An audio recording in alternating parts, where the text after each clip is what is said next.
it is when God himself puts his arms around you and says, welcome home.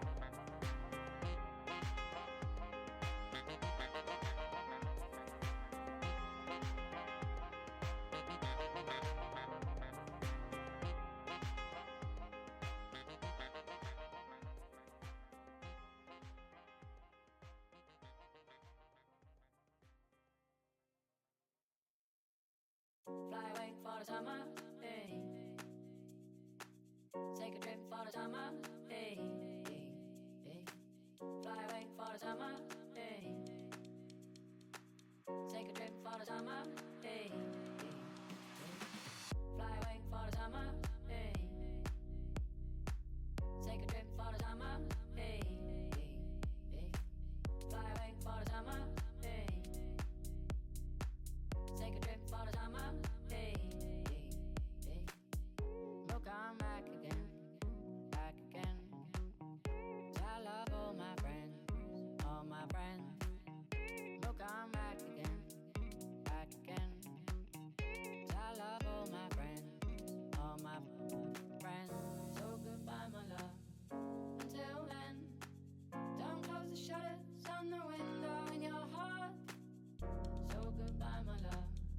Until then, don't close the shutters on the window in your heart. So goodbye, my love. Until then, don't close the shutters on the window in your heart. So goodbye, my love. Until then, don't close the shutters on the window. We'll come back again, back again. I love all my friends, all my friends. We'll come back again, back again. I love all my friends, all my friends.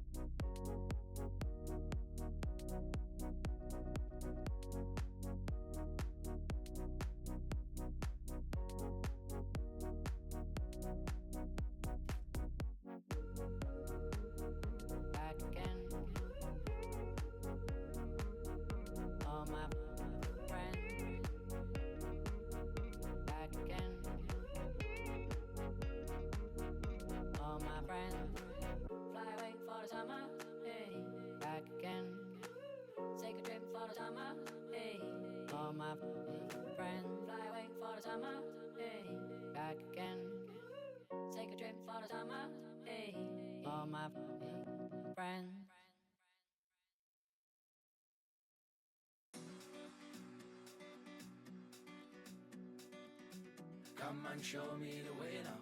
Come and show me the way now. Come and show me the way now. Come and show me the way now. Little I know about wrong or right. Don't know much about the things we need and things we do for love. Little I know. Little I know about day and night. Don't know much about the reason why we ask the stars above. Little I know. Oh, I know that I belong here. Though I don't know where I stand, I'm an alien. I don't know where I am, yet it feels so familiar. It feels so good to be home in a place I don't know. I'm a stranger in paradise, so baby come take my hand. Come and show me the way now. Come and show me the way now. I feel like a fish in the sea, oh I don't know where I stand. Come and show me the way now. Come on girl, here I am. Come and show me, take my hand. Come and show me the way now. Come and show me. Here I am. Come and show me. Take my hand. Come and show me the way now. Come on, girl. Little I know about rise and fall. Don't know much about decisions that we made or might regret. Little I know. Little I know about standing tall. don't know much about the man I used to be before we met. Little I know, oh I know that I belong here, though I don't know where I stand, I'm an alien. I don't know where I am yet, it feels so familiar. It feels so good to be home in a place I don't know. I'm a stranger in paradise, so baby come take my hand. Come and show me the way now. Come and show me the way now. I feel like a fish in the sea, oh I don't know where I stand. Come and show me the way now. Come on girl, here I am. Come and show me, take my hand. Come and show me the way now. Come and show me. Here I am. Come and show me. Take my hand. Come and show me the way now. Come on, girl. I'm a stranger in paradise, so baby, come take my hand. Come and show me the way now. Come and show me the way now. I feel like a fish in the sea, oh I don't know where I stand. Come and show me the way now. Come on, girl. Here I am. Come and show me, take my hand. Come and show me the way now. Come and show me. Here I am. Come and show me, take my hand. Come and show me the way now. Come on, girl.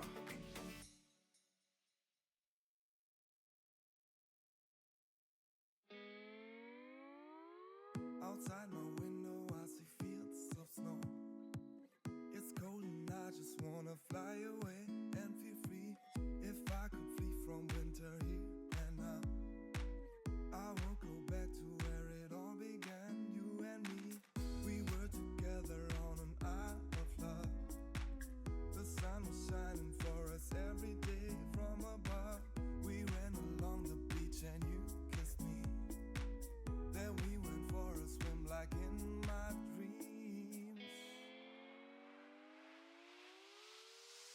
Under the palm tree is where we dance tonight.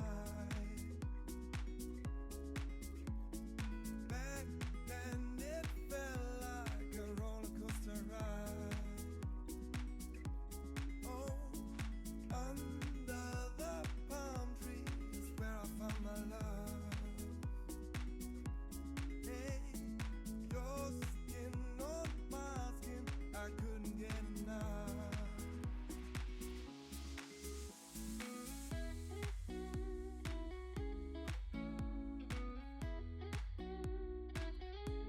Hey,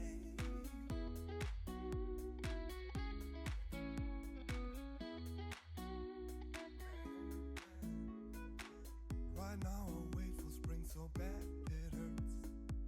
My days are lonely cause you ran away, no goodbyes. I guess for you this all was just a flirt. But I will never forget your sweet face, your green eyes. The smell of your warm skin was like a drop. I lay beside you and was so bewitched, so damn high. If you could only give me one last time. But I suppose you found another guy. Under the palm tree is where we dance tonight. Oh, back then it felt like a roller coaster ride. Hey, under the palm tree is where I found my love.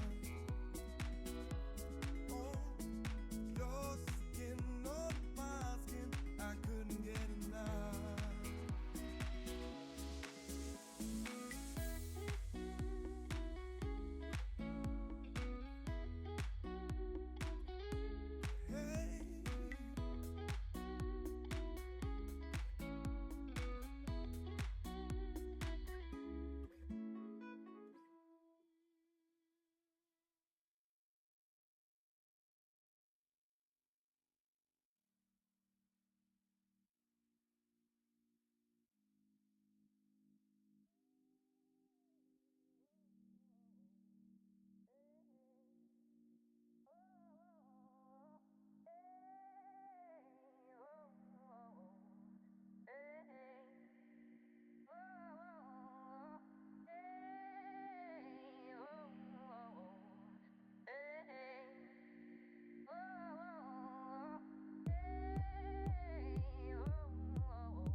somebody's here? That's great. Hello, everybody. Thank you very much for coming. My name is Mark Blackel. I'm one of the organizers of this event. I'm a professor in the Political Studies Department, and I'm really very grateful that you're all here. Please, I'd like you to welcome our Métis knowledge keeper, Auntie Stella Johnson.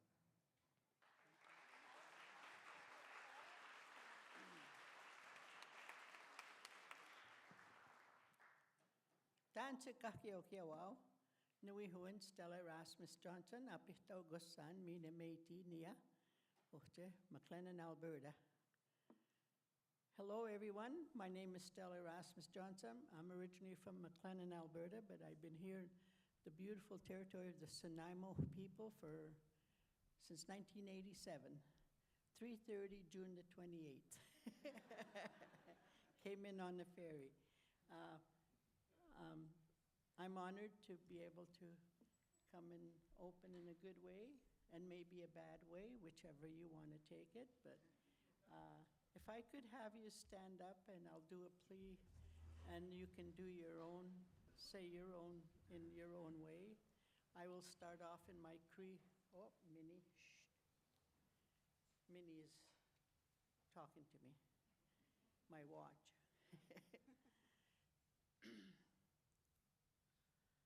How no tawi kisno mo tapi wichiu ya hu mo kami ase kaski sonai mo kasi kati o mamigo ato mo tam suiti o te kapito tita o kawe pik skuita o tansoma kispemat siak minoma tenochi kamota kispenomota tamiuti ya tamaskau siak mina koyas smat siak hi.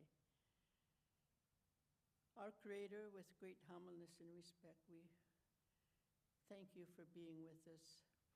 We'd like to invite you. We know you're with us all the time. Also to invite the 4 nations of the world to be here, to our ancestors, our grandmothers and grandfathers, to witness the beautiful things that we are able to do as Indigenous people that they were not allowed to do. So I like to welcome them to do the great things that we are here. We'd like to have special thoughts and comfort and strength for our candidates that will be speaking to us. We are your small children. We are weak and we need help and empathy and heart in the things that we are to do. Help these to have that. This is trying times that we are having now. We need your help. We ask for all these blessings and comfort. Also, special thoughts for our friends and families that are struggling, to give them light in the darkness, give them love back into their hearts. We say for all these blessings and comfort, Haitka hai hai meguchka naskum tanan, Masijo Cho. Thank you. 708.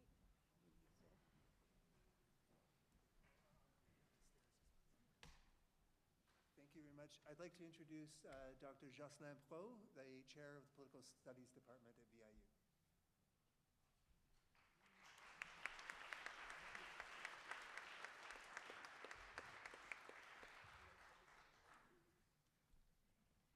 Hello, everyone.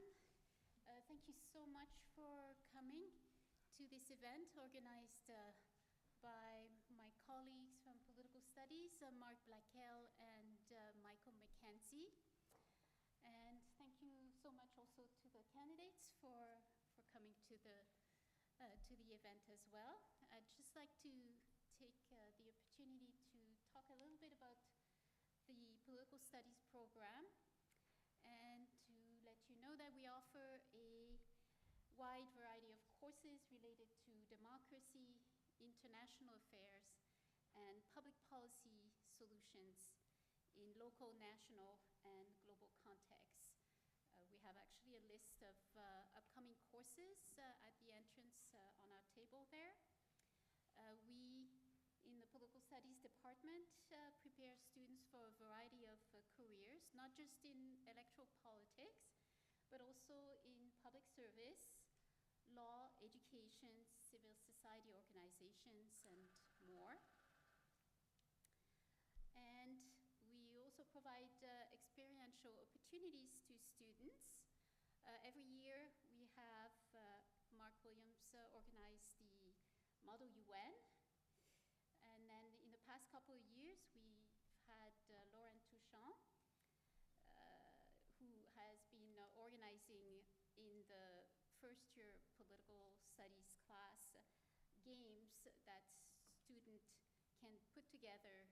And those games have dealt with really relevant and timely themes, such as how to enhance youth voting and civic education in Canada, and how to combat lies and mis- and disinformation in Canadian politics. Clearly very important issues today. And I just want to mention that one of these games actually, which is called Sage Vote, is being developed into an app. So that's going to be available at the App Store soon. And I just want to encourage people to check out the information about our program, our courses, and the careers related to political studies. And also to check the posters that the students have put together on the different political parties' platforms. And lastly, we are on Instagram, so we have a QR code at the entrance, and please follow us if you want to be updated on our activities and events such as this one. Thank you.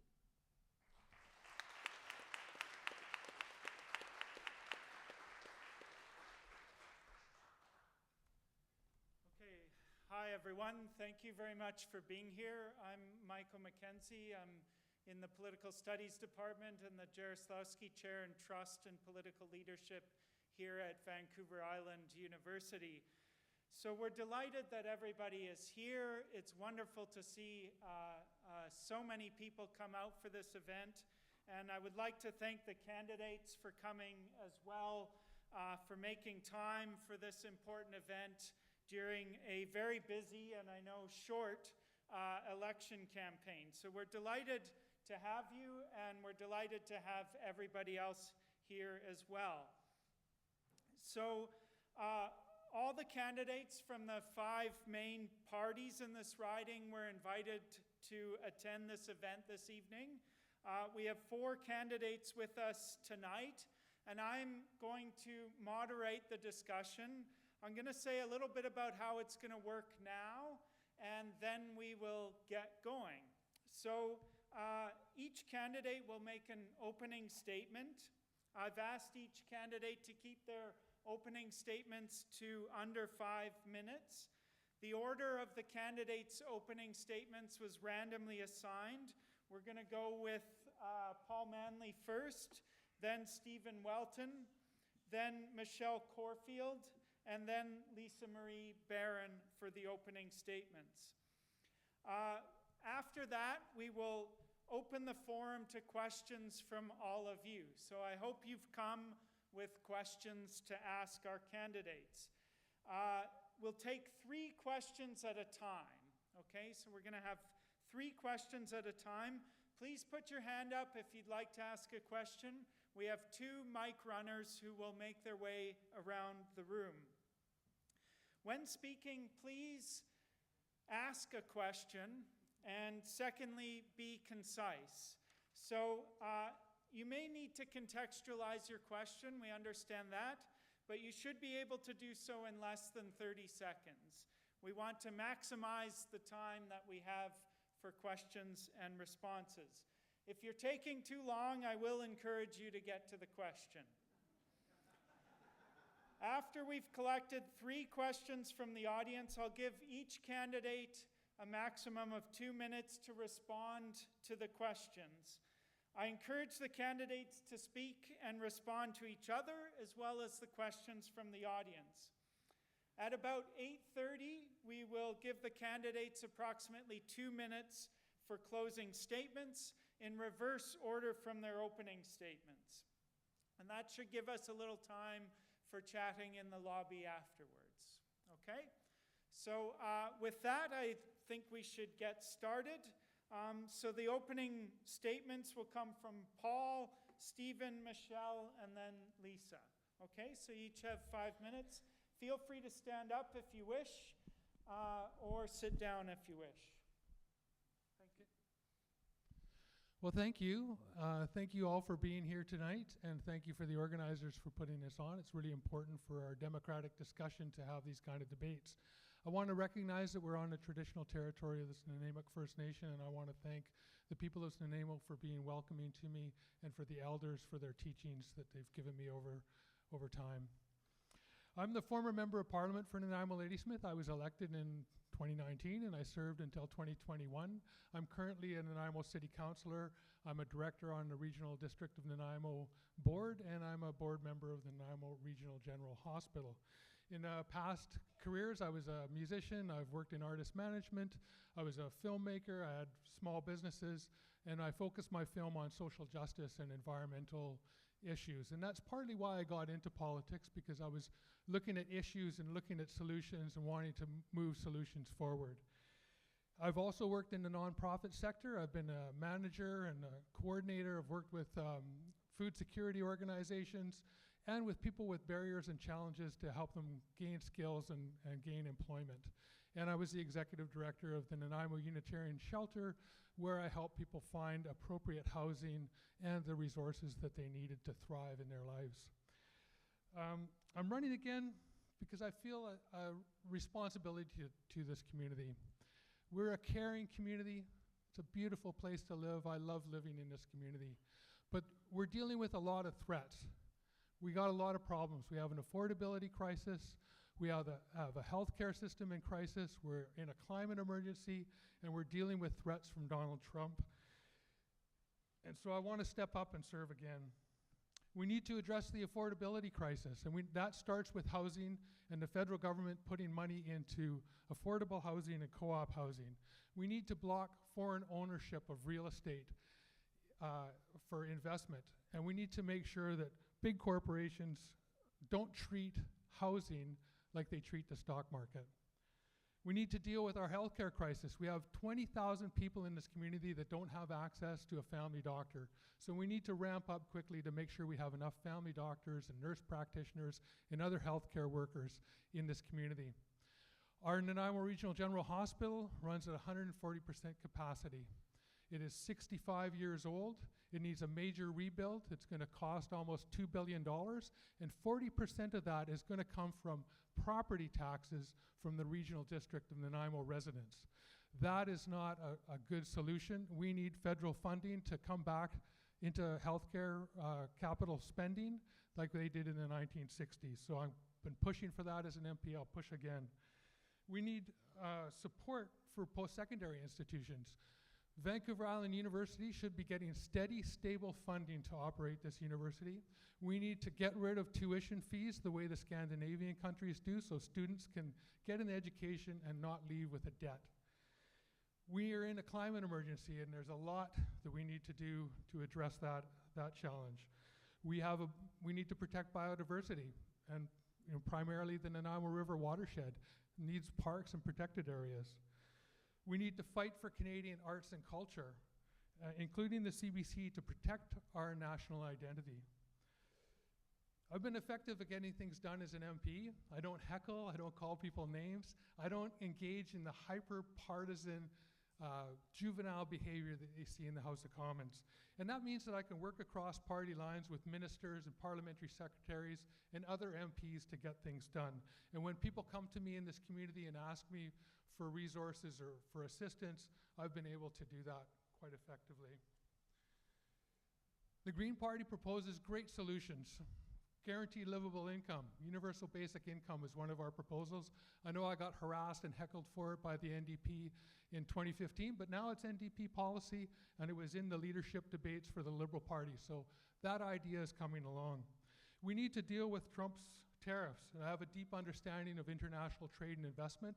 We need to not make sure that Canadian consumers and workers aren't punished by tariffs, but that we push back with export tariffs on the things that the Americans need, the raw resources like potash, critical minerals, energy, electricity, and raw logs.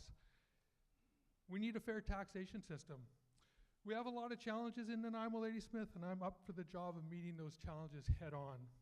Elect me as your member of parliament, and I will be responsive, transparent, hardworking, and effective. Thank you. Thanks very much.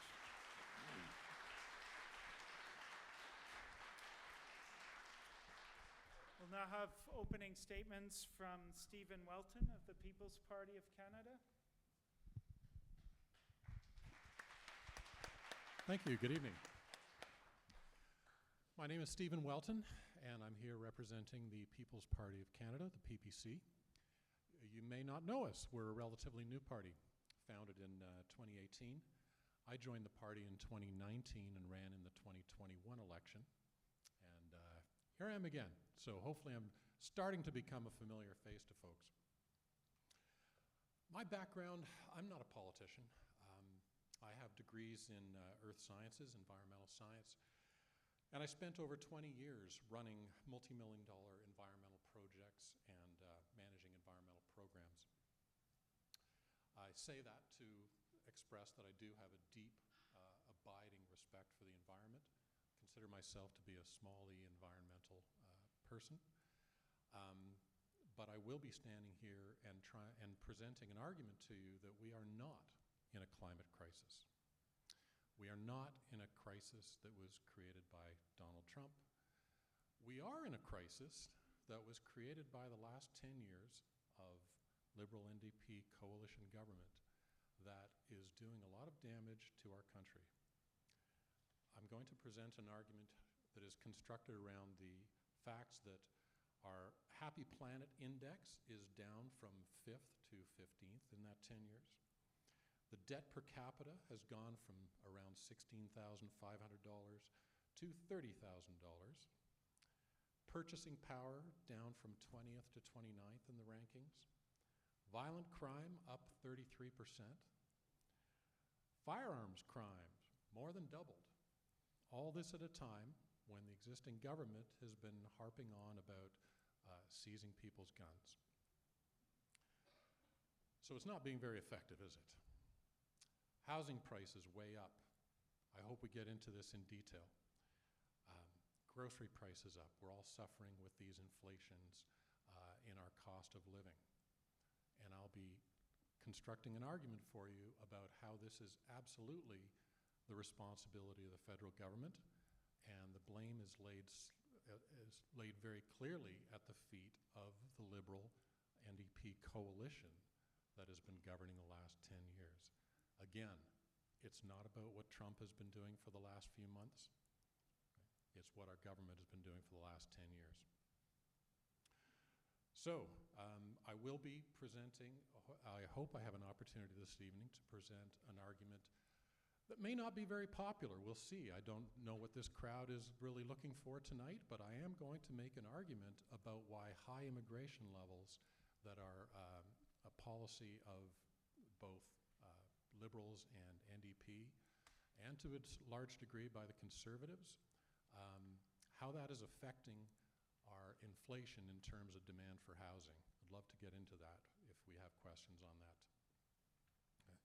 And if you have questions about the so-called climate emergency, I will happily draw on my undergraduate degrees and my decades of experience in the environmental profession to refute that and explain that we have other options besides panic.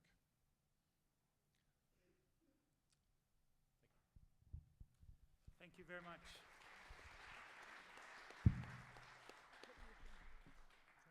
Okay, we'll now hear from Michelle Corfield for the Liberal Party of Canada.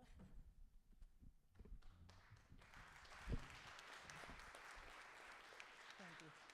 Chu kleko motaski hishikis quisitis. Kleko snenemo mamuk hahahoti. I want to take a moment just to say thank you, Nanaimo, for allowing us to work on your territory. And I did so in my language because Indigenous languages, of course, are almost extinct. I was going to say distinct. We are distinct, but they are going extinct. And I wanted to say that because my mom is a residential school survivor, and I feel honored when I am able to speak in our language to show that we didn't lose everything in those schools. So I just wanted to take a moment to do that. So I'm Michelle Corfield, and I was born and raised, well, I was born in Port Alberni because I was born in the snowstorm of '68. I had to stay there for 5 days. But every other day of my life, I've lived here in Nanaimo. So I just want to say that. It's hard to say where I was born and raised, but no, really, I was born in a hospital in Port Alberni. I'm running this time because people in Nanaimo Ladysmith deserve results, not excuses. I've raised my family here, and I've spent my life bringing people together to get things done, returning land to First Nations, helping build the Steve Smith Bike Park, which I'm the founder of the Steve Smith Legacy Foundation, and resolving the Colliery Dam crisis, if you all remember what happened over there, creating jobs through Indigenous-led forestry. I just don't talk policy, I build solutions. I've been influential and have had lots of time to be a part of writing legislation. And I've been in treaty negotiations for over 30 years. And I'll be the one to tell you that it's politics that have gotten in the way of creating certainty for British Columbia. And I've said that to the Premier, I've said that to the Prime Minister in our discussions. We can and will make reconciliation a continued part of the core mandate of the Liberal Party of Canada. Prime Minister said to me prior to announcing it publicly that was going to happen, and you will see that in a part of his platform. And I also like to thank Paul, because when you're speaking, it sounded like Mark Carney was speaking, because it sounded like the Liberal platform that was released. So I just want to say thanks for that, because I was going to go into all of this stuff, but I don't have to. I am going to tell you a few things about myself, though, and I'm going to tell you a bit about my family, because I think that that's an important component. I come from Chief Wickaninnish. I come from a chieftainship family. That means you don't elect your chief. My chief is a hereditary system. So democracy in my natural world has never existed. We have had roles within our family. I hold a role within my family that have happened since millennia. But I'm going to tell you about a story about what Wickaninnish did with our territory, because I think it's important that people understand who I am and who my family is, because in our culture, in our world, that's really important. So after the war, and in about 1970 and into the 80s, I'm sure you've heard of Pacific Rim National Park. Anybody heard of that? Anybody been to Tofino? Okay. Anything from Incinerator Rock south is Wickaninnish. It's Wickaninnish Beach, it's Quisitis. That is where my family comes from. That is the reserve that I come from. My uncle Alec put that reserve into the park to enable the park to be built, to protect it not only for our people, but protect it for Canadians. So my family has been giving back to Canada for a long time, and it took me a while to recognize that. So I just wanted you to know and understand a little bit about who I am and where I come from. I want to just say a few more words because I'm going to run out of time again. Whether it's housing you can afford, healthcare that's close to home, or jobs you can build a future on, I'm focused on what matters here. My platform, which is available at the back, is built for our region specifically, in collaboration with our Prime Minister, funny enough.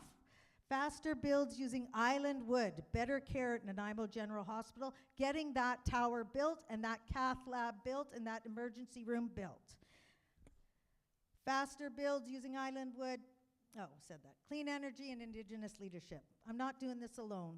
Mark Carney's national plan backs these priorities, dollar for dollar, program for program, from $25 billion in prefab housing to permanent youth mental health fund.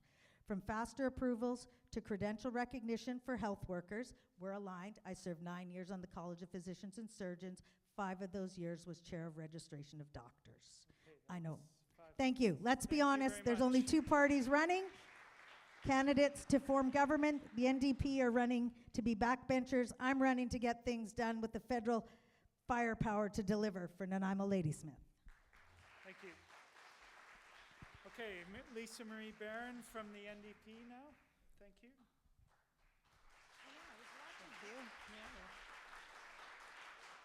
Well, hello everyone. It's an honor to be here. I want to first thank Auntie Stella for the warm welcome on the traditional territories of the Nanaimo First Nations. And of course, I want to thank the Nanaimo people, past, present, and future, for their stewardship and care of the land that we are on today. I will say it's pretty great to be up on this stage today because I went to VIU. I'm a VIU alumni. I took my major in sociology, minor in psychology. I liked all the ologies. They were all very interesting. And so it's really great to be here with you all, and it feels like I'm coming home again. And to be here, I will say, you know, one really great thing about elections is that from morning until night, I'm out talking to people. And it's a really great opportunity for us to be reminded of what's important, what brings us together, what unifies us as people here in Nanaimo Ladysmith, what are the challenges, what work needs to be done. These are the things that I've been talking to people with day in and day in until night, and I'm so excited for us to be able to answer your questions and to dig into the issues. And I want to commend all the candidates who are here today, showing up for the interview, for a job. This is very, very important that we're here today talking with you and answering your questions. This is what a democracy is about overall. So, you know, I got involved in politics from a place of community advocacy. I never saw myself getting into politics. I became invested when I was in the community as a single mom with 2 kids and working multiple jobs and still unable to make ends meet. And so I was caught in something that many people in our communities are aware of and feel every day, the cycle of poverty. It was very, very challenging to be able to keep a roof over my kids' heads, to be able to provide them with nutritious, healthy foods, yet I was working my butt off and still not able to make ends meet. So I got involved in the school district. I became a school board trustee. My work as school board trustee was trying to make sure that we have equitable educational opportunities for all students in our schools. You know, it became very evident to me that my family was not the only one experiencing this, that there are so many others out there who are also experiencing the same thing. And so it became important to me to do the advocacy work, to work with families in our communities who are just trying to, you know, keep a roof over their head to meet their basic human needs. And so in my 3rd year as a school board trustee, I got asked to run federally. And I'm going to be honest, my very first response was, I'm not a politician. Why would I do that? But then I came to realize, you know what? I've been working up to this my entire life. I just never saw myself as a politician. I didn't have anybody in the House of Commons that I went, I can connect with that person. I can see myself in that person. And therein lies the problem. This is exactly why I needed to run in federal politics. It's because when I was at the door, people said, you don't look like a politician. You don't sound like a politician. When we need more people who are human beings in our communities who understand the experiences of people in our communities, who are there to not hear themselves speak, but to truly listen and to advocate for people in our communities. When I walked into the House of Commons for the very first time, I will tell you, it became very evident to me that we have a lot of work to do. Currently, in the House of Commons, it is not representative of our communities. Women account for only 30% of those elected, and that's the highest that it's ever been. That doesn't even take into account Indigenous people, people living with disabilities, people with low incomes. I could go on. There's so many people that are not represented currently, and the legislation shows it. We need to have parliament that's more representative of the people in our communities, because we look at countries that have higher representation, then that the legislation that gets put forward is more effective. It reaches more people. It fills the gaps that people are experiencing in our communities, because ultimately, what is government meant to do?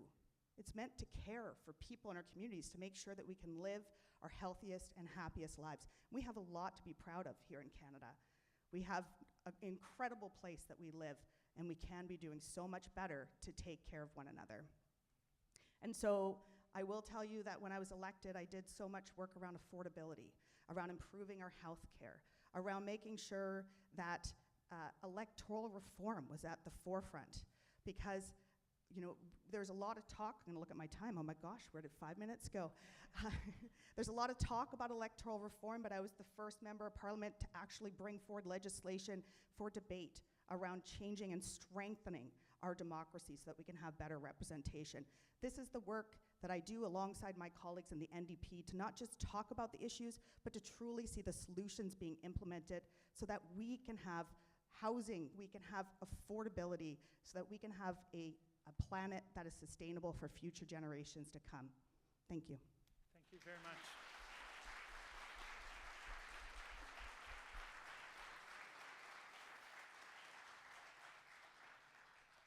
Okay, now we will come to the question and answer period of the evening.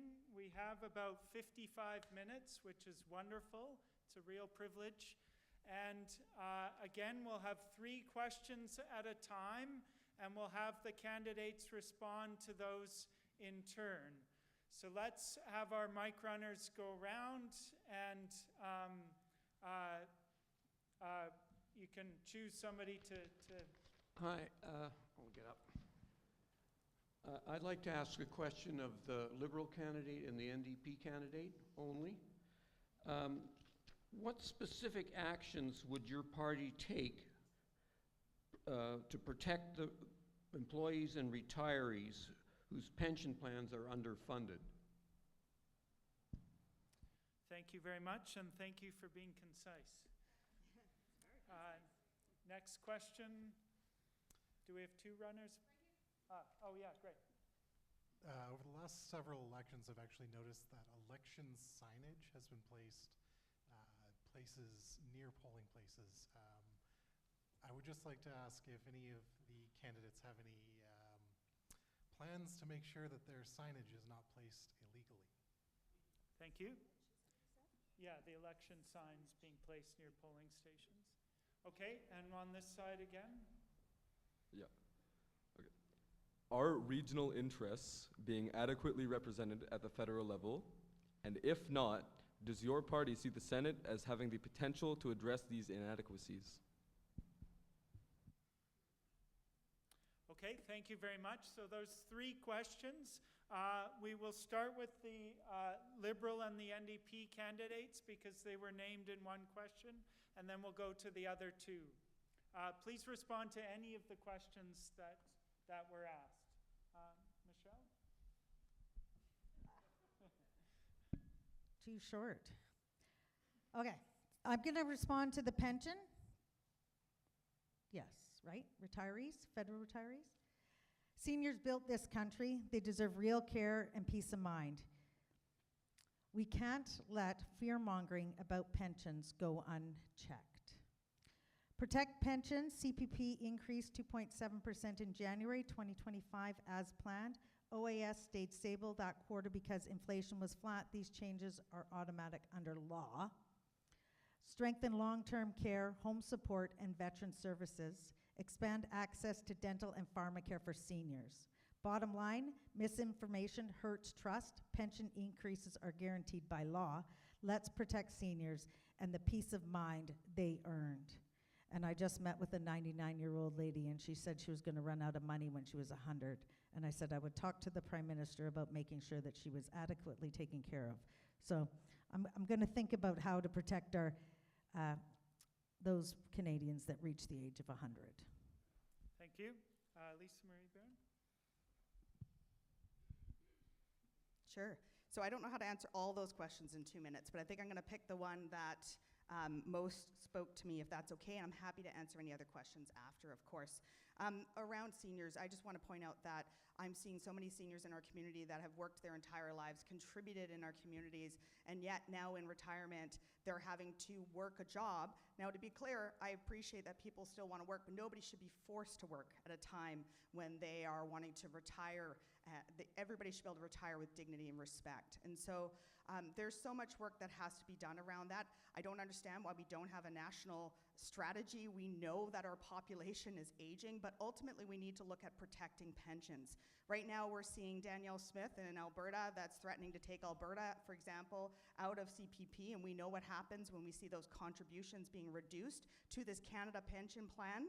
That's going to impact everybody. And so looking at making sure that we have a national approach that says everybody is going to be making sure that our seniors are taken care of, and one premier cannot make the decision to take pensions away from people and to impact people's lives. The other piece is that seniors need to be able to access head-to-toe health care, need to be able to access affordable housing, need to be able to have groceries on the table that are affordable. So there are solutions in place that the NDP have been pushing for to have corporations banned from swooping in and buying up affordable homes, to make sure that food is affordable with food caps, price caps, excuse me, so that the essentials, we have other countries that are doing this, so that essentials are affordable. You know, we should not have grocery store CEOs that are profiting off of people in our communities struggling to make ends meet, struggling to be able to purchase the groceries that they need and deserve. And so making sure that we have those price caps in place. But ultimately, we need to be protecting the pensions, but also increasing the pension amount, because while the cost of living continues to increase, people on fixed incomes, like so many on pensions, well, their incomes are not going up. And so that means that they're able to provide less with the money that they have worked so hard for their entire lives. It needs to be a priority that we're taking care of our loved ones and all those into their retirement, and I appreciate the question around that. Thank you. Thank you very much. Stephen, would you like to respond now? On this issue of pensions, I would like to wrap it into an answer about affordability for all Canadians. And the biggest threat to that is inflation. And our monetary policies, as given to us by the Liberals and the NDP coalition, have seen housing affordability run out of control, grocery prices going up, gas prices going up. This is what is harming people. It's going to be a lot simpler to control inflation than it is to just come up with more money for pensions. Now, I'll be a little bit harsh here. The baby boomer generation, of which I am part, we have been one of the most privileged generations on the planet. And we've had the opportunity to feather our nest very nicely. Now, I have a son and stepsons. I'm very concerned for them. I'm very concerned for the next generations. And this is part of my concept on this and what the PPC wants to do in terms of making life generally more affordable. And as I say, this is very much about controlling inflation. Loose monetary policy, all these government programs, big governments and big government programs leads to inflation. That's what's really hurting pensions and affordability. Thank you. Paul? All right, thank you. I'll answer a few of these questions. First of all, my team makes sure that we have the proper distance measured from polling stations for signs. Election Canada has rules, and we abide by those rules. In terms of the Senate, we need more reform to the Senate. It should be elected and more effective in representing Canadians, and rather than appointments. I think we need a new system around not just the Senate, but how judges are appointed in the country as well. We should have that separated from the political process. That shouldn't be political appointments.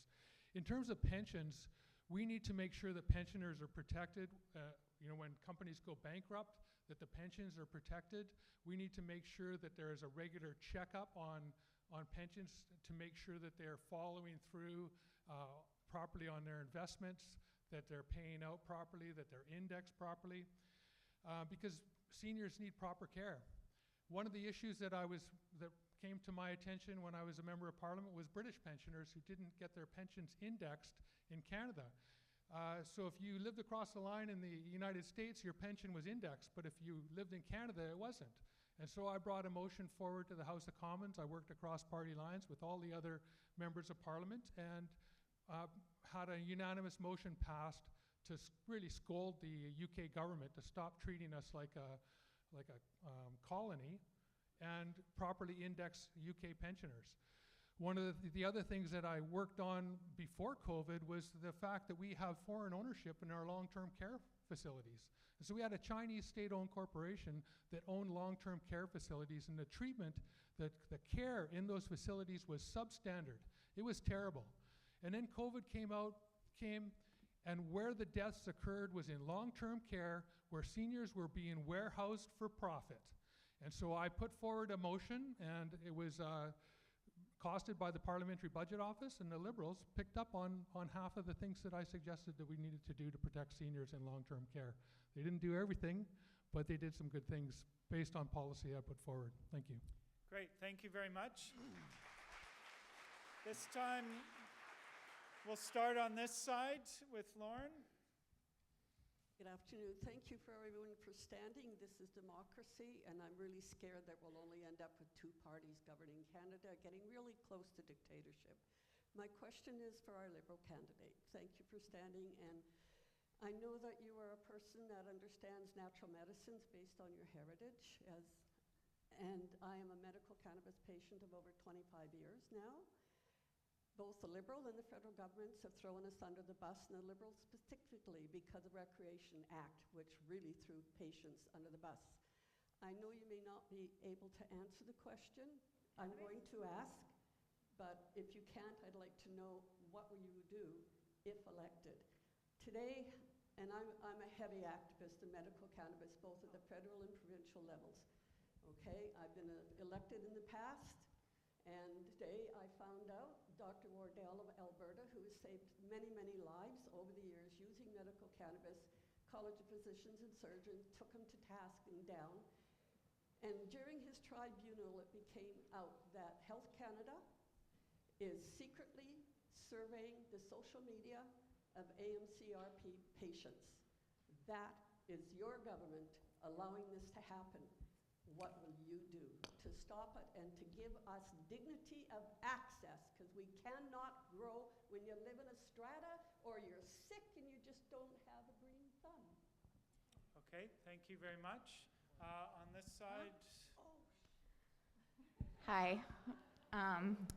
So there is an overwhelming amount of indisputable evidence from public health experts, people with lived experience, and medical professionals that identifies the unregulated supply of illicit substances to be the primary driver of drug poisoning deaths in our country. What is your plan to address the increasingly toxic and unpredictable nature of the unregulated supply that is killing over 22 Canadians each day? Thank you very much. Lauren, yeah? I'm grateful for this 1 month every 4 years or so where politicians express concern about transparency and accountability. So I'm aware of each party's policy on the Paris Accord. So considering the billions and billions of tax dollars spent on fighting climate change and soon to be the global water shortage, what evidence does each of your parties provide to validate their position? Mainstream news is not even close to evidence. Where's the evidence to back it up? Like our city council can't back it up being in a climate emergency for 5 years, so what does the federal ones do? Okay, thank you. Let's begin with Michelle again because you addressed in the first question, and then we'll go to Stephen. I'm going to tackle medical cannabis. So, I told you I was on the College of Physicians and Surgeons. I was on the College of Physicians and Surgeons when we had we drafted the legislation standards and guidelines for the first, when it became medical, back in 2015. It was supposed to come under Stephen Harper, and then it was passed over to Jody Wilson-Raybould. And A, is it perfect? No. Can we do better? Absolutely. Well, no. Well, the ACMRP has only been out since...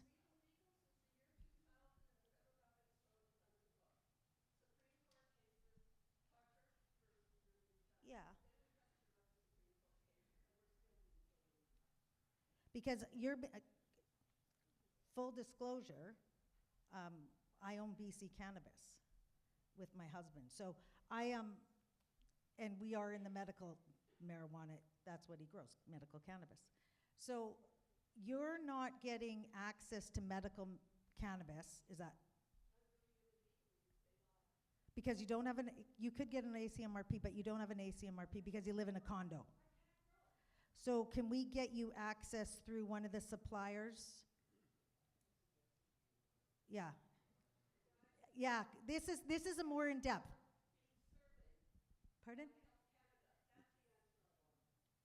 To quit being surveyed? Okay. I can't really hear you, sorry. Okay. Yeah. It's an important component. Okay, we're going to continue. You know what? I will take the time after, and let's have a real discussion. I'm trying to formulate Michelle, would it. you like to respond to other questions there? Yeah. I don't want to feel like I'm cutting her off, but I will take it off. I understand, yeah.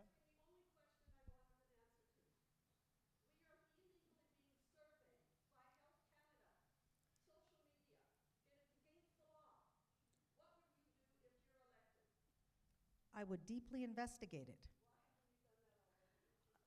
Okay, okay. Well, we're going to move on right now. Thank you. Stephen, would you like to respond to any of those three questions? Yes, thanks. I'm just going to make a couple of quick comments on the first two. I am a supporter of plant-based medicines. I do, and our party does take a harder line on the whole issue of illicit substances, and we would recriminalize hard drugs, which would empower the police to do things about a lot of social issues that we suffer because of substance abuse. But I want to spend most of my time on the question about Paris Accords, of course, with my environmental background. I do want to make some important points here. Having studied geology, I am more than well aware that CO2 levels have been much higher in the past. Climate change has always been a thing, but anthropogenic, or that is to say human-caused climate change, is just a hypothesis. And we've built policies based... Sorry, I mean, is that a chuckle from scientists in the audience, or... yeah? So you understand then the nature, the difference between a hypothesis and a theory. Yeah, okay. So you do understand that it's a hypothesis that has been, that is not capable of being tested and becoming a theory except over long periods of time. And that has led to a lot of policies involving trillions of dollars based on that hypothesis that could well be wrong. And I'll take that further to say, even if that hypothesis is true, Canada could go to net zero on CO2 and it wouldn't make a damn bit of difference, okay? Because of what's happening in China and India and the rest of the world. They're accelerating far faster than we could possibly cut. We could go to net zero, we would not be having an impact. And for that matter, I'll challenge anybody who's really on the side of CO2 being an issue. Tell me what the right amount of CO2 is, because our planet is currently greening. That's a good thing. Thank you. Paul, would you like to respond to those three? Sure. So, a couple of things. So I was involved in following, as a filmmaker, following Jim Wakeford in the Bobby Brown case, and I hear you. We need to make sure that people have access to medical cannabis, and you shouldn't be harassed or surveilled by Health Canada in any way. You need to have access to these natural medicines. In terms of the illicit drug supply, as the ED for the Unitarian shelter, about half the population that used that shelter had addiction challenges. And I know some of them use things like fentanyl patches and other ways to mitigate the addiction and the sickness that's caused by opioids. It's a very, very serious thing. So people do need a safe supply. It needs to be regulated, very well, because we can't have it out in the community. It's not, those aren't things to mess around with. So the fentanyl patches I saw as something that was a reasonable way to give people the dosage that they needed when they need it on a regular basis, and not something that they can break up and smoke or something like that. So in terms of climate change, the Intergovernmental Panel on Climate Change is thousands of scientists around the planet working together on this challenge. And the proper level for parts per million of CO2 in the atmosphere is 350. We've blown way beyond that. We need to address climate change because we are seeing the effects of it. We've seen beetle kill the forests of the interior, and we've seen wildfire rage through there. We've had heat domes that have killed 600 people in a matter of days. We've seen floods that are causing huge amounts of damage, and droughts. And these are things that are actually costing all of us a lot of money. The cost of food is going up because of droughts around the planet, because of floods, because of fires. Our insurance, no, it's not chemtrails. Our insurance is going way up because we're having to pay for all of these things. Our taxes are going up because we're having to mitigate and rebuild after climate disasters. There's lots of evidence to show it. All you need to do is a little more research than looking on Facebook. Thank you. Thank you.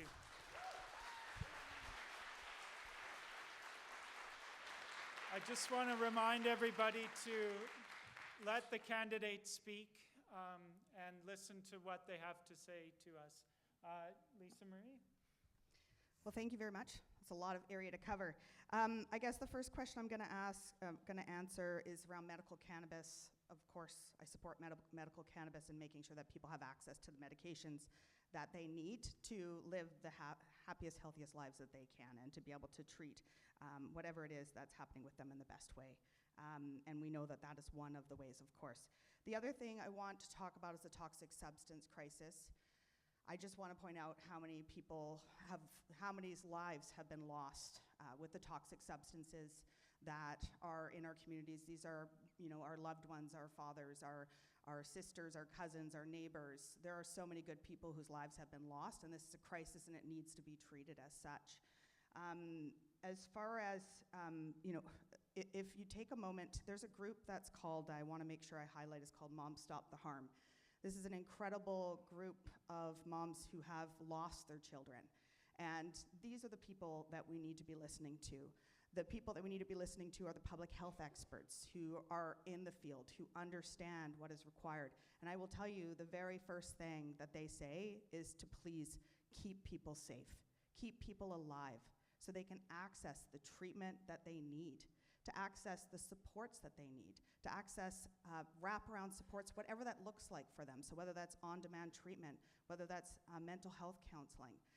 We need to meet people where they're at. I worked in mental health and addictions. I worked with youth and their families and service providers.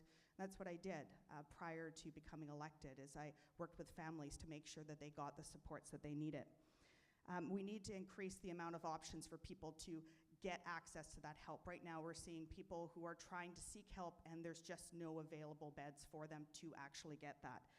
The other thing is we need to keep the toxic substances from crossing over the border. I'd like to point out that while Harper was in power, he cut 1,100 of the border officers. Now we're seeing the impacts of that. We're seeing not just toxic substances, but the ingredients to make the toxic substances coming over the border. We need to increase the amount of officers, the border officers that are there, and also the Liberals didn't increase those numbers. It's been a while since Harper was around. Why do we still not have the protections that we need at our border to keep the toxic substances out and keep our loved ones safe? Thank you. Okay, we're going to go to Mark's side of the room again. Stand up? Okay, I just want to ask all of you, how are you going to help support our priority populations such as Indigenous people and homeless so that our brothers and sisters stop going missing and being murdered?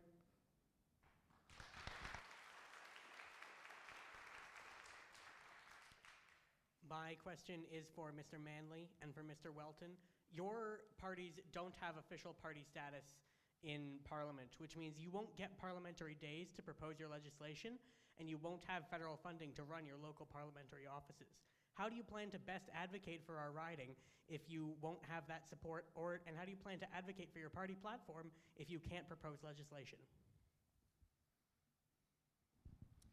Okay, this side. Great. Will your party reintroduce Bill C-295, the Long-Term Care Act that was approved by Parliament but was under review in the Senate at the time of dissolution of Parliament? Okay, thank you. Okay, so let's begin with Paul this time because he was addressed, and also Stephen, I believe. We'll begin with those two. Sure. So how do you advocate in the House of Commons? Well, you can go on my Member of Parliament website and you can see how many motions I put forward, and you can see how many private members' bills I put forward. And I have motions that have passed in the House of Commons. I don't need official party status to get things done in the House of Commons. Elizabeth May never had official party status. She's had 2 private members' bills that have been passed, one on Lyme disease and one on protecting whales. So it's not, it's about working across party lines. It's about being respectful and working with other people and treating them in a humane and human way. The whole hyper-partisan nature of Parliament needs to go, and people need to grow up and behave. In terms of supporting Indigenous women and the missing and murdered Indigenous women and girls, I was, in Parliament and voted on the legislation that came forward. There was a number of bills that came forward that I stood and supported to provide better protection for missing and murdered Indigenous women and girls for the investigations, but also to ensure that we provide better protection, to make sure that we have proper public transportation on highway, the Highway 16, the Highway of Tears. That's what we're doing on the Regional District Board, is to make sure we have good public transit that runs up and down the island so people don't have to hitchhike to get to school or do other things. In terms of the Long-Term Care Act, things that die on the order paper often come back to the House to be debated, and those are, any member of Parliament can bring things back for debate, and if the Liberals are re-elected into government, I'm sure that that's something that they will bring back. These are important bills, important pieces of legislation, supported by multi-parties, and that's how we got to work together to get these things passed. The key thing is working together as parliamentarians in the best interests of Canadians, and not using it as a pit, a bully pulpit to get your political partisan points across. Thank you. Thank you very much.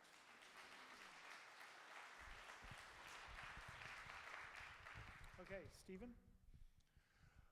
A challenging question indeed about not having party status, and how does one advocate for the riding. Thank you, Paul. I will applaud what you're saying there about advocating as a junior member of Parliament in the House of Commons, trying to put issues forward. That's what we do. The PPC is a very young party, and this is about, for us, this is about building the party. And I think it's very important. The reason I'm with the PPC is that we've seen this last decade that's being called a lost decade, as Canada's economic measures and social measures are going down the toilet. So what I'm here to do is represent the PPC and build this party to where we can go in there and make real change. So it won't be about just me on the floor of the House of Commons. It will be our party that is advocating for more responsible financial management and a return to some more, we're a conservative party, okay? What does that mean? We're about looking back at the things that we've done well and going back to some of those things, because we have had a good country, we've had a good standard of living in the past. We can get that back, but right now we're going the wrong direction. That has to stop. If you keep on electing Liberal NDP coalition, things will just keep on getting worse. Thank you. Thank you very much. First and foremost, Long-Term Care Act, absolutely. It is so important that we move forward with that. But I do want to move on to a few other things. I do want to point out that there's a big difference between personal attacks and having accountability for those who are represented. To have, there's a lot at stake right now. There's many, many reasons why people are paying attention this election, because there's so much at stake. Our loved ones are struggling to make ends meet. We have a convicted felon elected to the South that's creating chaos here in Canada. People are paying attention. They're worried. They see Donald Trump and everything that he's doing, and then suddenly they're realizing, well, wait, why is this so familiar to me? Well, that's because we have Trump 2.0 right here in Canada, and people are worried.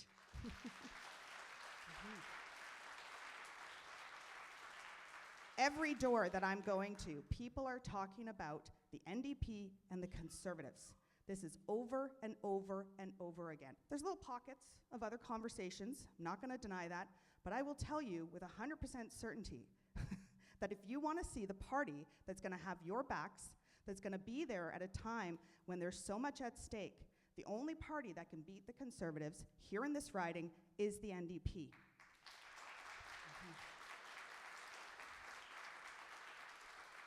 In my opinion, we don't have time for us to be trying to figure out ways to navigate around to get things done. We just need to get things done. And we need a party that has the power and the capacity to move things forward with the solutions that are necessary that we all need and deserve today. Thank you. Michelle Corfield.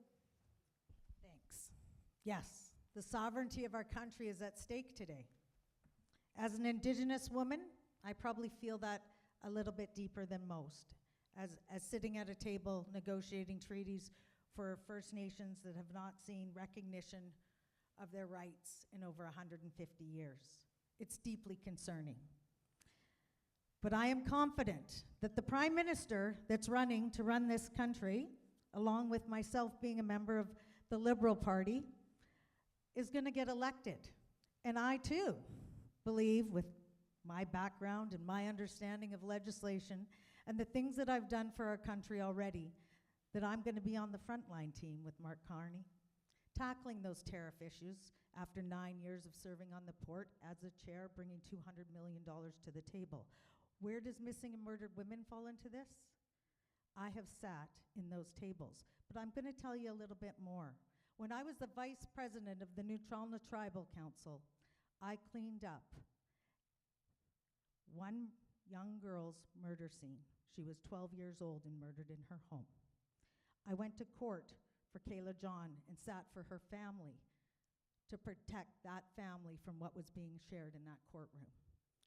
And then I have another young girl that passed away. And as the leader of the tribal council, it was my job to advocate, to sit with, and to promote missing and murdered women as a real issue in Canada. And I'm proud of the work that I was able to do for my communities, and I still am proud of the work that we're still doing for our women. And I will continue. And this Liberal government, I promise you, will continue to fight for Indigenous rights, Indigenous women's rights, and Indigenous children's rights.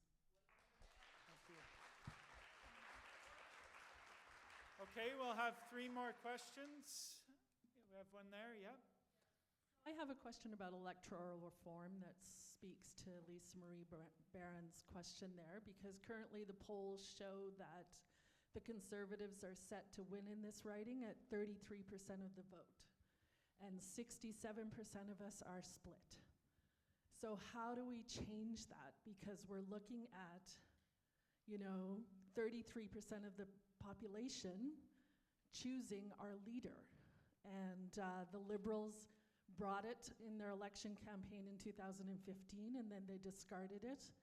And what do each of you see as electoral reform that would allow more of the population to choose the leader of their riding?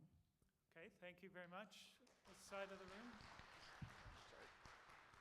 So we live in a very contentious time right now with a lot of uncertainty as to who's going to be elected for our Prime Minister. And you might not be able to answer this question for speaking of the federal government, but in the event of a minority government, which is absolutely a possibility, how will your party stay united with all of the other minority parties within the government to put forward policy, put forward action to deal with these contentious times? Thank you. And one more from this side.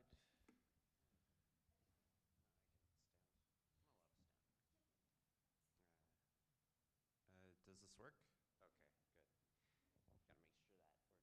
Okay, good. Gotta make sure that works. Well, I was going to ask all of you, what can you do for increasing the amount of domestic industry and the technology that improves and allows Canada to compete with large countries like China and India, where their workforce is more plentiful and cheaper? Okay, thanks very much. Let's start with Lisa Marie. Thank you.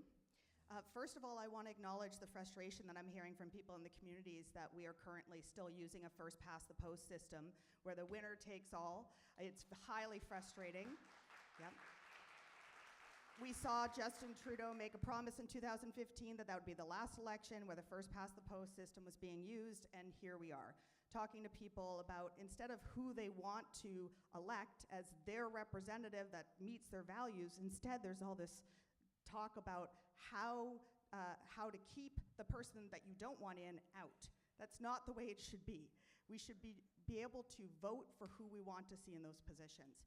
And so I want to point out that, so many thoughts. So first thought, the polls. The polls said last election that I was going to lose. I'd like to point that out. The polls are so out of touch with what's happening in our communities. And what a lot of people are looking at is aggregates of information that has been compiled that's out of touch with what's happening in our communities. And so if you actually talk to your friends, your neighbors, the people in the community, the fact that we have deep NDP roots here, the fact that I'm the incumbent coming in, being the most recent member of parliament who's done the work, who's delivered dental care for 1.5 million people, $10 a day childcare, pharmacare. There are so many people that I'm talking to in the community who are paying $600, $700, $800 a month in order to access their diabetes medications. Well, because of the work of the NDP, working alongside people in our communities, we're now seeing that rolling out so that people can get this life-saving medication. But I absolutely agree, the polls are saying that. But take a moment to look around and realize that the polls are out of touch. They said I was going to lose last time, and I won. So just know that that is a fact. The other thing is, I wanted to talk, I don't think I have time, do I? No, you don't. Okay. I got too excited.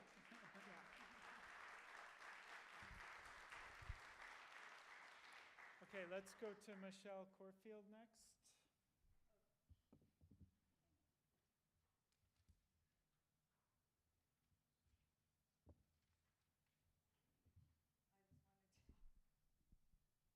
Growth. I'm going to talk about regional growth because what's important right here is our forest economy.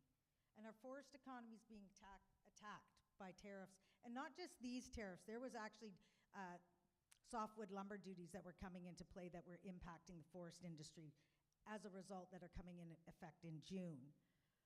Forestry built this region from Port Alberni to Ladysmith up to the Port Hardy, all on the coastal, and I'm only talking coastal forest because coastal forest is different than interior forest. Our fibers, harder, nicer, and I can go on and on about our wood. I co-founded a 22-nation Indigenous forest company to take back stewardship and create climate-smart jobs. Ottawa needs to clear the roadblocks so we can lead. I've brought together key stakeholders across the sector from seed to home to shape real solutions. My plan, unblock the fiber access and protect Notice 102, which ensures transparency in timber pricing and trade reporting, expand Indigenous-led tenure, second growth milling, and nation-to-nation governance, align carbon policy with forest realities, recognize stored carbon, renewed cogen, and delay tax hikes on clean mills, cutting permitting delays and builder red tape, improve freight and ferry service, treat ferries as essential infrastructure. We need to do this. Prioritize Indigenous and value-added bids in public projects, launch a reconciliation fund for Indigenous-led forestry, housing, and exports. Grow island exports to Asia by expanding trade missions and harmonizing standards. And aligned with Carney's plan, $6 billion in clean investment tax credits and forest innovation funding, $1 billion in Indigenous Climate Readiness Fund and Guardians Program, carbon border adjustment to level trade, buy Canadian procurement standards to boost island-made wood. This is what we can do right here in Nanaimo with the people that we have already and investing in our university, in the trades, so we keep our kids here, our jobs here, and we export our products into Europe. Thank you very much. Europe and Asia.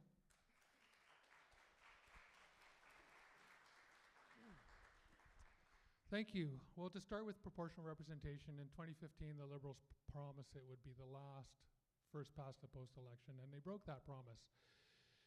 In 2021, the NDP held the balance of power. They had real power to get things done. And they could have put proportional representation on the confidence and supply agreement, and they didn't. And you have to ask them why they did not do that. The NDP, if they supported proportional representation, we would have it in British Columbia, because they've had lots of opportunities to do that. In terms of the motion that Lisa Marie Barron put forward in the House of Commons, I wrote that motion. Mike Morris was going to put it forward and ask Lisa Marie Barron if she would partner on it, and they did, because she had a lottery system. There's a lottery system for who can put forward motions and parliamentary private members' bills, and her name was up in the lottery, and she worked with Mike Morris on that. It was my language. In terms of industry, we do need to attract high tech here, and the university is one place to do that. But we also need to deal with raw log exports. We should be using our logs. We've exported 2.7 million cubic meters in 2023. Canadian forests and trees should be used by Canadian workers and Canadian mills to create Canadian lumber, to build Canadian homes, and the only thing we should be exporting is in flat boxes, IKEA, Swedish for common sense, maybe with some crazy instructions along with them. In terms of like getting the other ambition with the NDP, I talked to somebody about the dental care program, and they couldn't get dental care until they did their taxes. What we need is universal dental care. What we need is universal pharmacare, not just a couple of things that were covered, a couple of medicines. We need it right across the board. Everybody needs access to medicine. They had real power, they weren't ambitious, and they took half measures. We can do better. Thank you very much. And Stephen? So we're starting to get into some areas of electioneering promises, as we're all very familiar, and it was noted that the Liberals did promise electoral reform, did not deliver. I would make a comment on that something that dismays me is that we still have a system that seems to favor the Liberals, where we create all these ridings in cities, and so you've got, they're aiming for this 100,000 people per riding type of an idea, which means that big cities, as they grow, they get more and more ridings.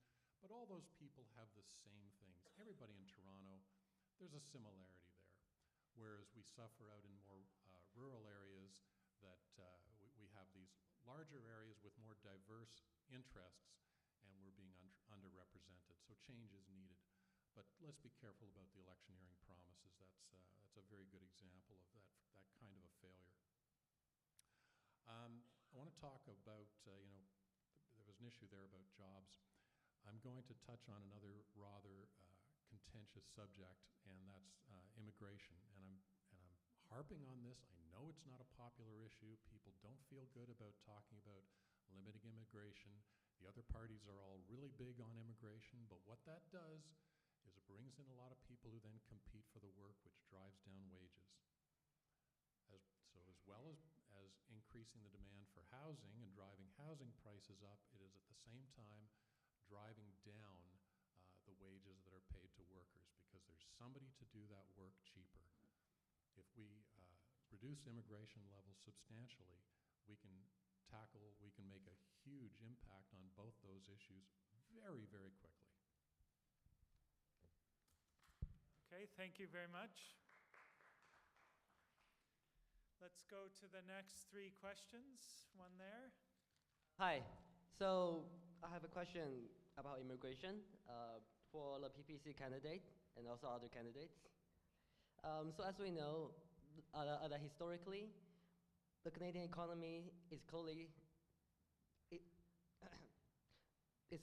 tied to immigration, and currently we are indeed suffering from shortages in sectors such as hospitality and construction, and those sectors relies heavily on immigrants. And as we all know, that we are in a trade war at the moment, and the foreign investments in Canada accounts for $74 billion in 2019. So if we want to grow the Canadian economy, we do need all the money that we can get. So that's my question. What's the stance on immigration? Thanks. Thank you. And over on Lauren's side.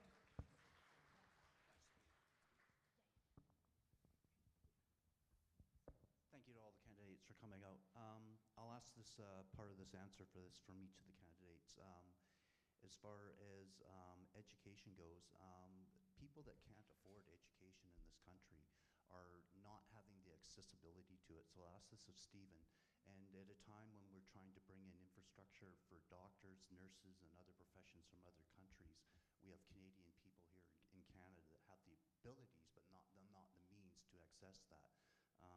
For Lisa, seniors and people with disability cannot leave their own houses. They're almost prisoners in our society because of the fact they don't have a wage or a living allowance that literally allows them to leave their house. In Canada, it's been estimated about $2,200, and that's for rural environments. That's completely separate from the bigger cities, which is, of course, can be far more than that. What can you do, and what can the people, your party, do to bring actual legislation so that there's actual meaningful impact on people on a monthly level for seniors and people with disability? Paul, mental health care. Part of the structure and problems in our country is that we don't have or aren't creating our own infrastructure, which would be alleviated by accessibility and education.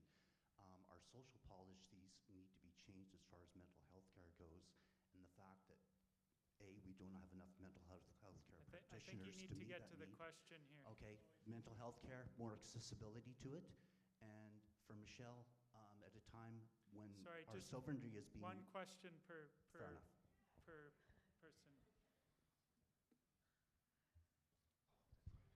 Oh, okay. Good evening. I actually wanted to ask this question of the Conservatives. I'm a little disappointed. Obviously, I'm Liberal, but I did want to listen. I wanted to listen to what everyone had to say. A lot of voters are undecided, and we deserve to hear what you all have to say.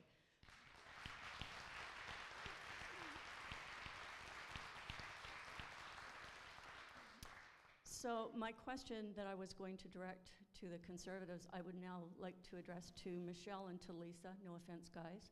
But I'm very disturbed by something that I heard about the Conservatives, and they've decided to limit the media. Now, this is a time when we need the media more than ever.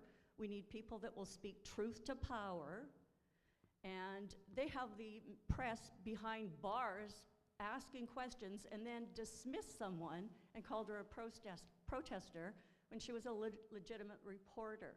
So my question is, what are your stances? We need leaders that are going to answer our questions, not dismiss us and walk away. Okay, thank you. So let's begin with Michelle and Lisa. Lisa first, maybe?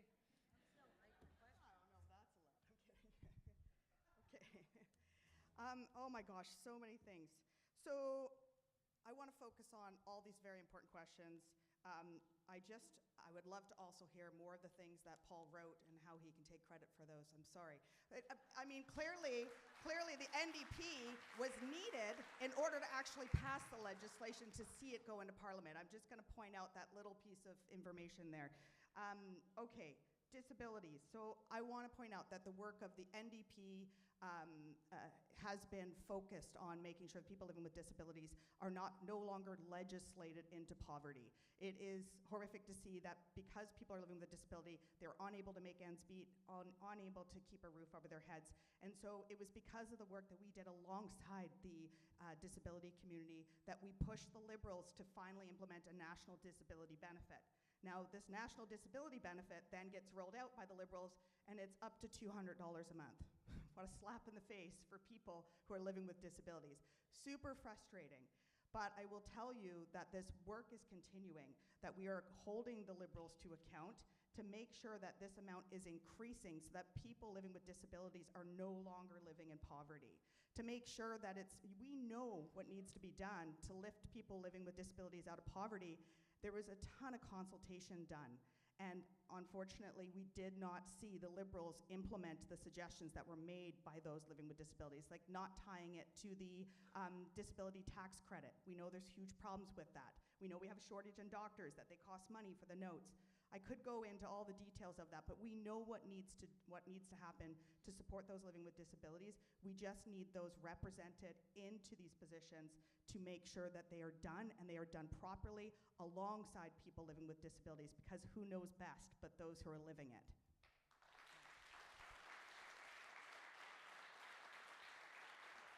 Okay, thank you. Michelle? Are we answering all the I thought there was 3 questions and then there was only 1 question to Lisa and I, so. Just address the questions you Okay. wish to address, yeah? Media. I'll take the media question. We should all, you as citizens should have access to everyone. Access to having the opportunity to ask us questions is your right as a Canadian, because you have to make an informed decision to vote. Access to the media, we should all be participating. That's what, remember I said I come from a hereditary system? That's what democracy is, right? It's a democratic system that should enable all of you to question all of us. She's not here because she doesn't want to respond back and forth. It's not you, it's us, me, right? That's what's happened. She's been silenced. Unfortunate, but that's what her party did. My party said, get out there and have fun. Have fun. Talk to the people. Talk to as many people as you can. Talk about what's important to Canadians. Listen to what's important to Canadians. Well, you can't do that if we're squishing the media out. We've got to open our arms and enable that to happen. But what I will say is we need the CBC. We need the CBC. When your sovereignty of your country is at stake and you're fighting a war, an economic war, you need your country to have its own media, just like its own bank. We need to have control over the resources that inform our people, and we as Canadians need to stand up and protect that right. And your right to Canadian content and to Canadian information is what you should have under the Charter of Rights and Freedoms that our people, everyone in here, has fought for. Sorry I didn't answer the immigration question, but as a First Nations person, I support immigration. Our country was built on it. Thank you. Paul, go ahead, and then we'll, Stephen. Okay, well, thank you. I would say there was a whole raft of questions here. So first of all, I would say, go to the Green Party website and look for our platform, because it does cover immigration and the need for workers. We have worker shortages all over the place. Education, we are proponents of tuition-free post-secondary education. We want a model like the Scandinavian countries. Disability is legislated poverty, and Mike Morris, the Green Party MP that assisted Lisa Marie Barron with the proportional representation bill, fought hard for the Canadian disability credit. He put forward more changes to that legislation than all other MPs combined.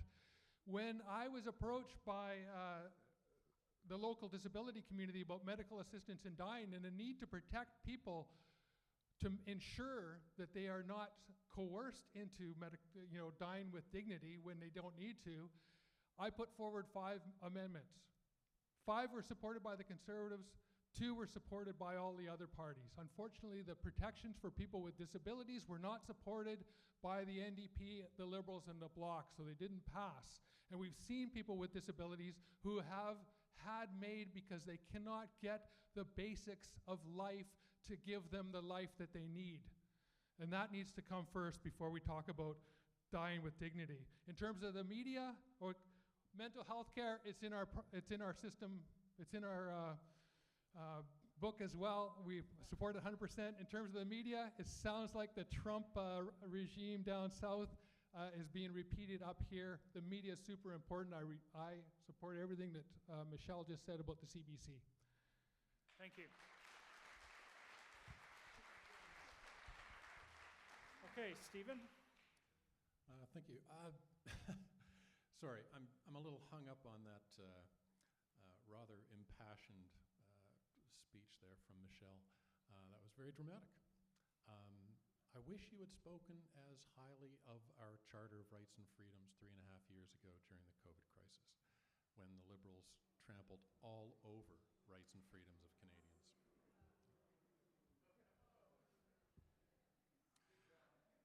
So, the PPC is very much a Canada First party, talking about the issue of immigration again as the first question. What we would be looking for would be a return to a system, as I say, a dramatic reduction in immigration, but the focus then on the immigrants would be that they have skills and that they are to fill in the gaps.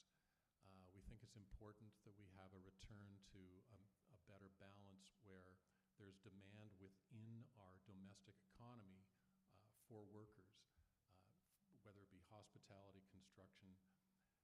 Wages will go up if there are fewer people competing for those jobs. That will be a healthy thing. That's healthy inflation when people earn more money because those employers need them instead of just bringing in cheap foreign labor. Okay, thank you very much.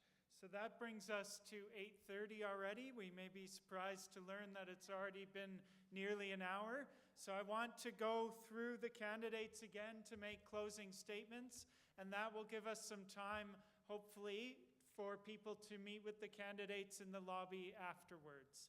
So we're going to go in the reverse order from the opening statements, and that means we'll begin with Lisa Marie Barron from the NDP. Thank you. Well, this has been fun. Oh boy. You know, there's still so much work to do. I guess that's just the starting point. By no means am I going to pretend like there's no problems left. Am I going to pretend that the dental care rolled out was perfect? Am I going to pretend that the pharmacare program is going to solve all of our problems? No, but we need to do the work to move us in the right direction. That's exactly what we did. It needs to be done quicker, I get it, but we all need to be coming together to make sure that we have the people that are representing us who are able to get it done with the party to back them to actually see the results. I cannot reiterate that more. So when I was elected, I worked across party lines, absolutely, that's what we do, to make sure that the things are being brought into the House of Commons. But it was because of the NDP that we worked alongside people in our community to see all of the things that I've talked about, to call out corporate greed. I don't know about you, but I am so tired of seeing the large corporations, the rich CEOs, avoiding taxes, not paying their fair share, while people in our communities are working multiple jobs and are still unable to make ends meet. It's time that we pay our taxes fairly. The person who's working in our communities absolutely should not be paying the same taxes as somebody who's in the top 1%. We need to turn this around because the money that we could be getting from the large corporate CEOs can go back into the community to pay for all of the things that we need to see. Housing as a basic human right. Guaranteed livable basic income, which I'd like to point out was put forward by people in our community with the NDP by their side. To see health care that meets people's needs, head-to-toe health care. That includes mental health supports. And so, yes, there's a lot of work left to do, but I'm proud of what we were able to accomplish, and there's still so much left. And so if you vote for NDP, it is the only party that can beat the Conservatives here in Nanaimo, Ladysmith, and I hope I can earn your support. Thank you.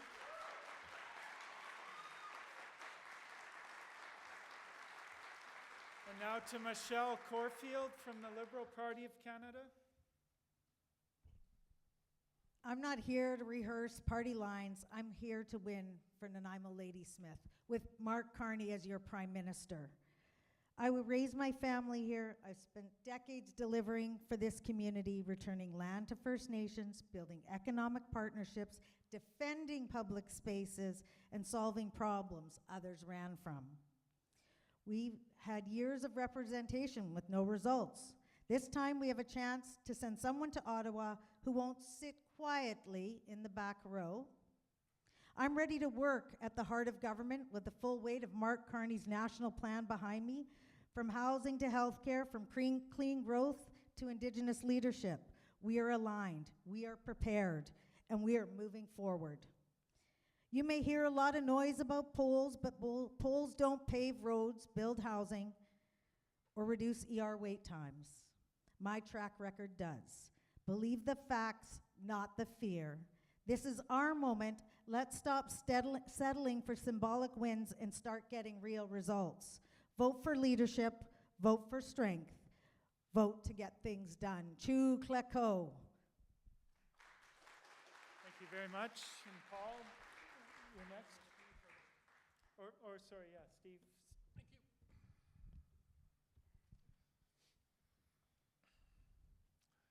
you. 10 years. 10 years we've had Liberal NDP coalition government. Let's not ignore the results of that government of 10 years. Again, Happy Planet Index down from 5th to 15th. Debt per capita from 16,500 to 30,000, almost doubling the debt per capita. Purchasing power down from 20th to 29th in the rankings. Violent crime rate up 33%. Firearm crimes more than doubled. Housing costs up. Grocery costs up. This is what we're seeing from the policies of the government we've been faced with for the last 10 years. Do we still want to go that way? If you do, I own a house. There's going to be massive inflation. Loose monetary policy leads to inflation. The value of my house is going to go up. Thank you very much. Sorry for my son. Sorry for my stepsons. Not so good because they don't own houses. But I care about the next generations. I'm not just sitting here wanting the government to inflate the value of my home. I want people in future generations to have the kind of the standard of living that we have had in the past. The PPC is offering a change from what we've seen from, the run-of-the-mill government, the back and forth of the Conservatives and the Liberals. That's what we offer. I hope you'll take a look at our platforms, our platform and our policies. They've been laid out there at peoplespartyofcanada.ca. We are a party that has stood by our platform for years. We don't bounce around and do electioneering promises. We've been consistent with our principles. Thank you very much. Now Paul Banley from the Green Party of Canada. All right, thank you all for coming out to this debate.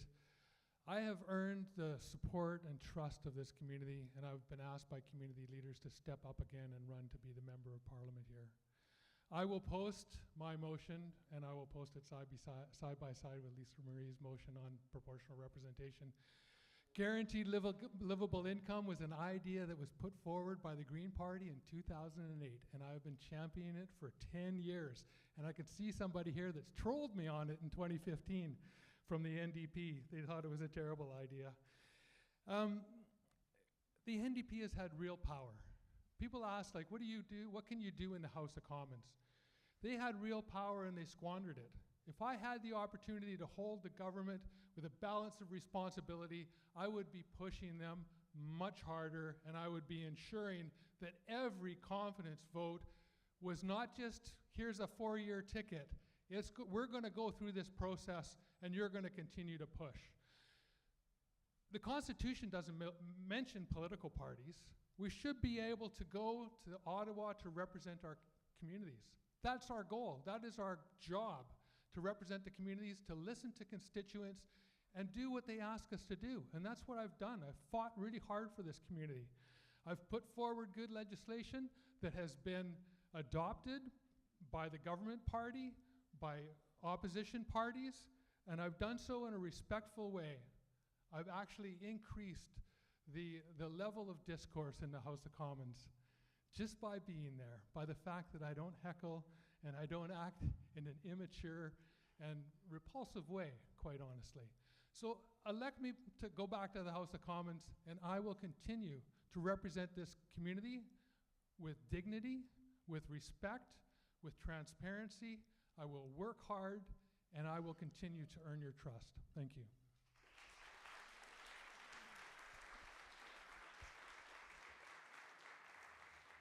Okay, that brings us to the end of the event. I would like to thank the candidates for being here this evening. It was wonderful to have each of you, and I want to thank you for a good and thoughtful debate about these issues. So let's have a round of applause for all of the candidates.